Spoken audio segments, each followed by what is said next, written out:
Inanunsyo ng pamunuan ng WBO ang isang bagong pamantayan sa rankings ng featherweight division na layong pasiglahin muli ang kompetisyon sa naturang timbang. Ayon sa opisyal na pahayag, sinumang dating nagmamay-ari ng World Boxing Organization o WBO belt at makapagpakita ng kahangahangang performance sa kanyang huling laban sa featherweight ay maaaring bigyan ng special ranking consideration. Sa ilalim ng panukalang ito, ang kwalipikadong boksingero ay agad na aakyat sa top 3 ng WBO featherweight rankings bilang insentibo sa mga dating kampiyon. Ipanaliwanag ng pamunuan ng WBO na ito ang nakikita nilang solusyon sa umano'y pagiging matumal ng ilang laban sa featherweight division nitong mga nakaraang buwan.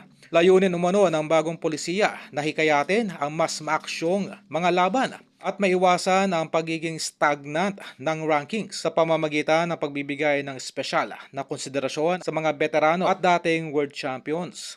Umaasa ang konseho na tataas ang antas ng kompetisyon at mas magiging kapanapanabik ang mga susunod na title eliminator bouts. Malaking pabor umano ito sa ating kababayang si Janriel Casimero na dating kampiyon sa ilalim ng WBO kung sakali magtagumpay ito sa laban kontra Luis Neri sa kanilang inaabangang slugfest sa Abril sa bansang Japan. Posibleng umanong makinabang si Casimero sa bagong ranking system ng WBO. Kapag nagkataon, maaari siyang agad may luklok sa top 3 ng featherweight division, isang hakbang na maglalapit sa kanya sa panibagong world title opportunity.